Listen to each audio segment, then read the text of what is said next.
Здравствуйте, мои уважаемые зрители! Сегодня я вам расскажу про Asus ROG Strix RTX 3070 в белом исполнении.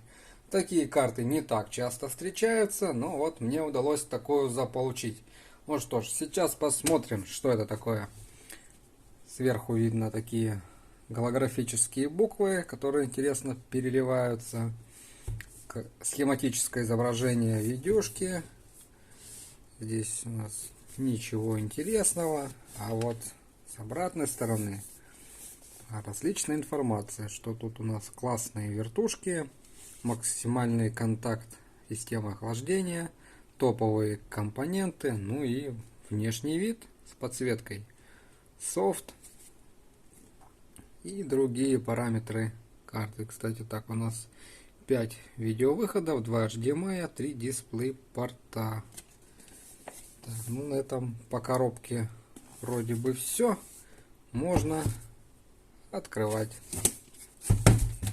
Она тяжелая, прям ужасно тяжелая.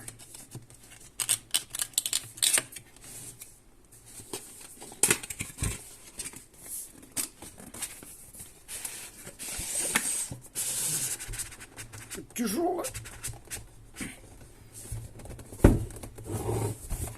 Еще и не открывается. Вот. В коробке лежала другая коробка. Здесь также логотип Strix переливается. Тут ничего интересного.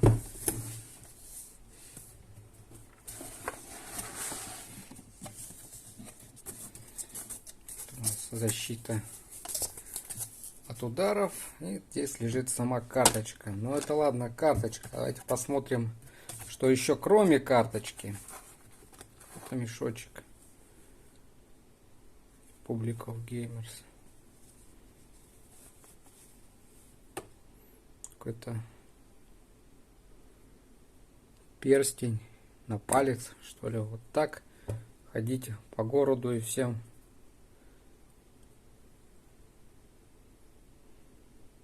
Прям таки White Edition.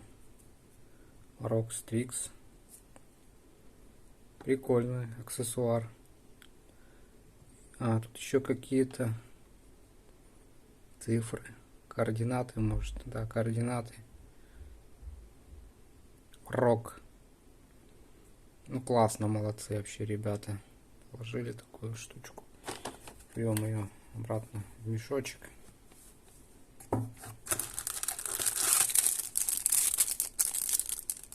Стяжки.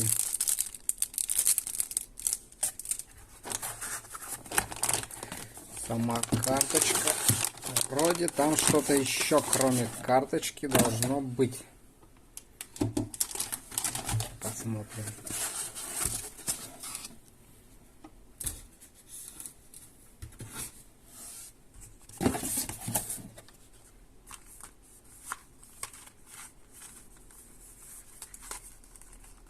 Оно запаковано. Нет? Нет, оно не запаковано. Что тут у нас? Металлический уголок. Что это такое? Наклейка, может, на корпус такая металлизированная. Что-то вроде линейки маленькой. Видимо, в дюймах. Так, в сантиметрах, наверное, с этой стороны. Да, в сантиметрах. И здесь вроде как координаты штаб-квартиры Asus.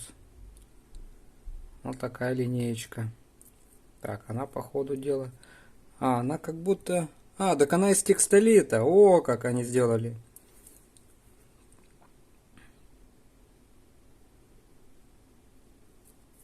Типа на шею себе. Или типа на брелок такой. Здесь макулатура, еще карточка. ROG Strix.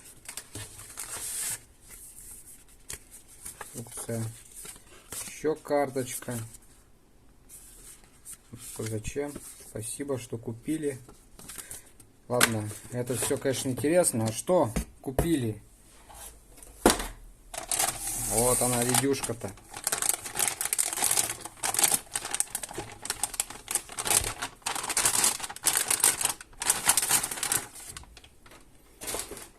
Самое-то главное, это карточка. А все остальное приятный бонус.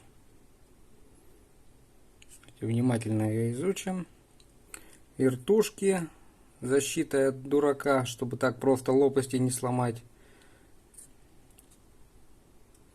А то были случаи. Хотел купить карту на Авито. А чувак потом пишет: я, говорит, хотел ее перед продажей почистить и сломал лопасть. Такой прям массивный радиатор, прям толстый, она прям тяжелая. Ее без подпорки ставить в комп вообще не вариант. Можно материнку сломать. Так, у нас карта подключается двумя 8-пиновыми питанием. Здесь, видимо, подсветка. Ну, прям такая массивная, она такая прям огромная. Не в каждый корпус поди войдет. Сейчас мы ее измерим.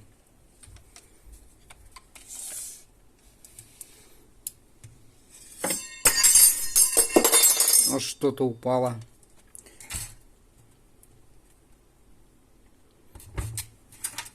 Так, ну что у нас? Карточка примерно 32 сантиметра. Большая. Большая и тяжелая. Что же, сейчас поставлю ее в корпус. Проведу тесты температур. Поставил карточку в комп. Кстати, с момента съемки предыдущих фрагментов прошло больше полугода. Поменялся корпус, поменялось вообще все. А видео так до сих пор и не вышло. Ну что ж, надеюсь, получится исправить данный недочет. Карточка стоит. Здесь сейчас более подходящая по стилю для нее компоновка. Белый кулер, вы его уже у меня видели. Корпус этот Lianli Lancool. Очень жалко, что снять не удалось. Блок тут еще тоже с белыми проводами. Ну вот здесь этой карточки самое место. Карточка достаточно большая. Места занимает много. Ну, выглядит достаточно стильно. Она тяжелая. Поэтому обязательно, ну не обязательно, но крайне желательно добавить к ней опору. Ну что ж, будем все это дело включать. У меня сейчас получился бело-черный корпус. По умолчанию у карты вот такая подсветка. Есть фирменный софт, в котором можно это все поменять, даже привязать можно к музыке. В работе это все вот так выглядит. Кстати, здесь не видно, но на вертушках телефон фонариком светит. Вертушки тоже немножко подсвечиваются, но это на них свет падает с этой иллюминации по всей длине карты. А так все достаточно симпатично выглядит. Сейчас расскажу про софт, который управляет подсветкой, и температуры в игровой нагрузке и в майнерской нагрузке. И на этом, я думаю, будет все. А, как же все? Ведь карты Asus ROG Strix еще умеют свистеть, но про это отдельно. Ну что ж, сейчас кратенько расскажу про софт, который идет. Это Armoury Crate. Если неправильно сказал, уж извиняйте, но есть в общем, стандартный набор эффектов. Статический цвет. Карту можно заставить светиться, скажем, можно случайным, можно каким-то конкретным цветом. Зеленый, окей. И карточка теперь... зеленый. Это был стробоскоп. Ой, извиняюсь, не туда. Не туда нажал. Ну, вот можно сделать ее да, синим. Самое, что мне больше всего понравилось, это музыку. Карта может подстраиваться под музыку и либо каким-то конкретным цветом, либо менять цвета, либо радужная цветка. Ну, звездная ночь. Что ж такое? Вот так вот. В общем, разные эффекты. Кому надо, можно настроить, а кому не надо, всегда можно выключить. Хотя, ну, знаете, на самом деле для многих возможность выключить это все и сделать вот так достаточно важная функция. Ну что ж, сейчас самое главное протестировать температуры карту, дать ей нагрузку, посмотреть, будет ли она шуметь, свистеть. Ну что ж, сейчас к этому делу и приступим. Прошло некоторое время, карта под жестким тестом 3D Mark Port Royal с трассировкой лучей. Температура у карточки сейчас 63-64 градуса, куш потребляет 7 гигов, вертушки раскрутились до 1600 оборотов и кушает карточка 240 ватт. Ну что ж, давайте попробуем понять, шумит она, не шумит. Ну, на фоне всего компа, мне кажется, какого-то особенного шума тут и нет. Что-то шелестит, но это, я думаю, кулер. Ну, как-то так, хотя какой-то звук есть. Ну что, сейчас я еще проверю тест с высоким FPS, потому что у меня есть ролик, где, кстати, не конкретно это, а вторая такая же, я хотел вторую такую же карту брать, свистит прям конкретно. И это, мне кажется, тоже небольшой такой, не знаю, слышно, не слышно, такой звук. А на фоне всего компа под жесткой нагрузкой тут еще вертушки. Это все, нагрузка-то жесткая. Особо карта, конечно, и не выделяется. Сейчас запущу тест с высоким FPS и послушаем, засвистит ли карта.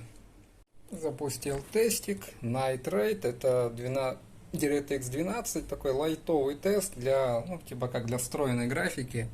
FPS здесь высокий, и карта в данном случае издает посторонние звуки. Вот теперь уже на фоне всего ее прям слышно, то есть, ну, реально такой писк есть. Это прям карта, то есть это не вертушки, не что-то, это именно дросселя.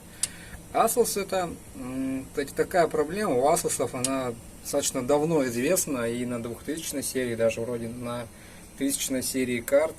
У меня у знакомого он взял 3080, такую же белую, ну у него это тоже есть.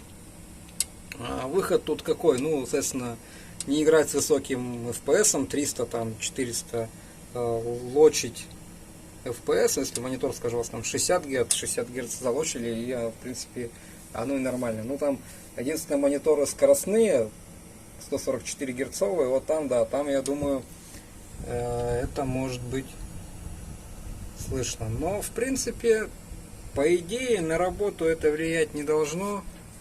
Такая вот особенность карт от Asus, куча понтов, прикольная внешка, да, неплохое охлаждение, но вот как-то так вот она с такими звуками она работает. Но опять же, это при высоком FPS, когда было 60 FPS, особо от нее звука-то, ну там была жесткая нагрузка, стрессировка, особо от нее звука-то и не было. Ну вот, имейте в виду, что карты Asus, какие бы они как бы крутые не казались, они действительно вроде как неплохие, но вот этот минус может перечеркнуть все достоинства видеокарты. Так что имейте в виду.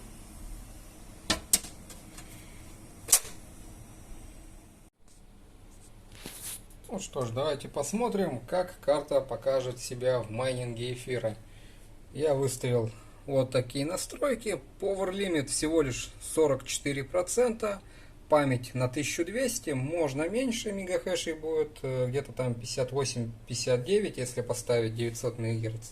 Даже я бы, может быть, и рекомендовал бы так ставить. Но если хотите, чтобы было больше 60 МГц, то вот 1200. Самое что интересное, температура ядра всего лишь 44 градуса. Это вообще прям, ну, холодная карта. Потребляет с такими настройками, кстати, если еще Undervolt вручную отрегулировать, мне кажется, будет еще круче. Ну, 122 ватта по мониторингу. Ну, под 11 виндой майнинг эфира живет 6,3 гига. Частота ядра сейчас 1440. Это майню на NiceHash. Этот NB Miner с LHR анлоком. Кстати, LHR все. Там главное поставить специальный драйвер в описании майнера. Сказано. У меня, кстати, давайте я уж подскажу. Какой у меня... Ух ты, глупая ж ты. GPU-I-Z. Не подготовил, конечно. Что ж, ладно. Эти все мегахэши с LHR анлоком на драйвере 512.59. Главное поставить этот драйвер, NB Miner, и запустить на винде от имени админа. Ну, на Linux там все попроще в этом плане. Да, кстати, ну, память, конечно же, у карточки Samsung, это же 3070. Ну, в целом-то, конечно, карта бы, все бы с ней хорошо. Прям, ну, мощная, там, Power Limit можно в 300 ватт. Кстати говоря, да, Power Limit, прямо тут 125% можно вкрутить. Будет жрать как не в себя. Это может быть полезно в тяжелых играх для того, чтобы удерживать частоту ядра на высоком уровне. Но главный недостаток карты — это, конечно же, свист при высоком FPS. Кстати, во время майнинга карточка прям вообще тихая, вертушки на 53%. То есть, в принципе, комп под майнингом она едва теплая. Достаточно холодная карточка, но имейте в виду, все это красиво, симпатично, но велик шанс того, что карта попадется вам свистящей. То есть это, блин, реально эпик файл Asus. И если спросите, какая, скажем, другая 3070 имеет менее выраженную эту проблему, то есть свистят, в принципе, карты все на высоком FPS, ну, скажем, Polit GameRock 3070 свистит меньше, чем Asus. А еще меньше Полита свистит Aorus Elite, есть тоже на канале, он свистит поменьше, чем Polit. Ну, вот это свистит больше всех. Так что вот, имейте в виду, все это красиво, симпатично, брендово, но имеет свои недостатки. Комплект у него, конечно, поставки царский, и колечко там, и линеечка из текстолита, но вот этот свист, это прям, блин, реально проблема. Ну, на этом, я думаю, про эту карту все. Так, распаковать распаковал, внешку показал, комп поставил, температуры в игровой нагрузке, что это примерно будет 65 градусов, может быть, кстати, больше, смотря какой у кого корпус. У него тут достаточно все продуваемое, все дышит. С мордой это Lian Li Lencool Mesh. Прям дышащий, прям насквозь корпус. У кого-то может быть и 70 градусов в игровой нагрузке, но учитывая, что сколько эта карта потребляет, а потребляет она, в отличие от других 3070, может там и и 300 ватт кушать запросто. Поэтому я думаю, нормально. Все. Так. Вроде бы по ней все. Ну и про майнинг я тоже рассказал. Ну, на этом все. До новых встреч. Надеюсь, следующее видео будет интереснее.